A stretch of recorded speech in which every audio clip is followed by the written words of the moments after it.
Abbaan Qananii obbo Addunyaa Waaqoo hidhaatii haqa mucaa isaa akka hin arganne BBC'tti himanii turaniin bilaasha baatii 3 deemaa jirra. Dhiiga mucaa keenyaas hin argine, dhugaa mucaa keenyaas hin argine, lammaffaadha ajjeesan kaleessa jechuun yeroo Andu'aalam wabiin bahe BBC'tti himuu BBC'n gabaaseera. Artistii Andu'aalam Gosaa jalqabuma shamarree Qananiin erga du'uun ishee ibsameen booda du'a ishee keessa akka harka hin qabne waakkataa ture. Maatiin shamarree kanaa immoo intalli keenya harka namaan malee ofirratti miidhaa qaqqabsiisti jennee akka hin yaadne dubbatanii turan. Faawundeeshinii Haacaaluu Hundeessatiif jechuun deebisaa kennuu kan eegale xalayaa faawundeeshinii Haacaaluuf barreesseen Andu'aalam Gosaa akkana jechuun deebisee jira. Faawundeeshinii Haacaaluu Hundeessatiif dhimmi gaaffii na gaafataniif deebii kennuu ta'a. Akkuma armaan olitti ibsamuuf yaalame faawundeeshiniin Haacaaluu Hundeessaa xalayaa dhuunfaaf barreesseen badhaasa Haacaaluu Hundeessaa marsaa arfaffaa irratti hojiilee muuziqaa ni hojjedhe dorgomsiisee jiraachuu ibsuun dhimma nagaa dhuunfaa na qunname kan adeemsa seeratiin wal qabatu qulqulleeffachuuf ragaa dookumentii mana murtii akka dhiyeessu na gaafateera jedhe. Dambii fi qajeelfamni faawundeeshinii Haacaaluu Hundeessaa dhimmoota seera wal qabatuuf adeemsa akka kanaa hordofaa erga ta'e sirni badhaasicha raawwatamuuf guyyaan 2 yeroo hafutti erga kaadhimaa koo xumuraa badhaasicha ta'uu koo ibsee booda xalayaa kana naga qabsiisuu keessaniif akka dhuunfatti mufii qabaadhus kabajaa fi ulfina guddaa maqaa faawundeeshinii kana duuba jiruuf jecha deebii itti aanu isiniif kenneen jira jedhe. Sirna badhaasa kamuu kennaa fi gammachuu hamilee jabeessuu ta'uusaa hubadhus anaa fi waan baay'ee murteessaa ta'ee natti hin argamu jedhe.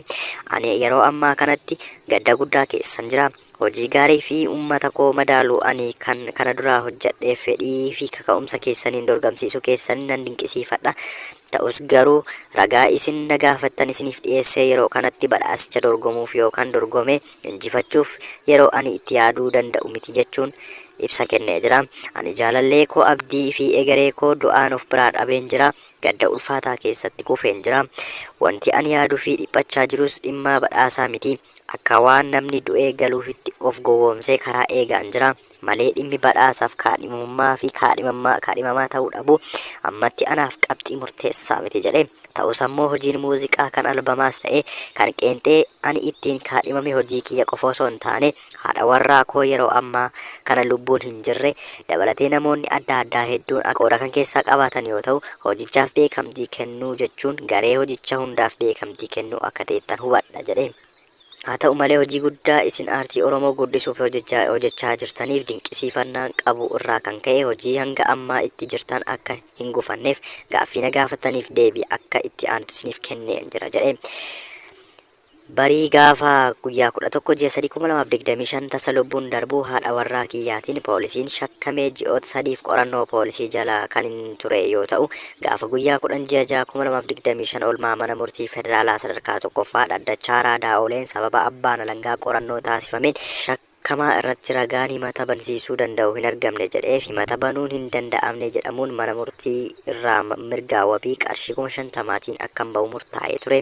Ergasii gaafa guyyaa 10 ji'a 10 2017 yookaan guyyaa 17 ji'a 6 2025 ministeera haqaatti waajjira abbaa alangaa federaalaa lakkoofsa galmee irratti galmeen banamee shakkamaa irratti himata kan hin bansiisne ta'uu heeruun waraqaa gabaasaa fi mana murtii kenneen keewwata seeraa falmii hariiroo yakka keewwata 42 muraa 1A jalatti galmichi akka cufamu ta'ee yeroo ammaa kana bilisaan qeeqiyyatti deebi'ee torbanoota lamaan kana maatii koo waliin gadda taa'uu irratti hin argama jedhe.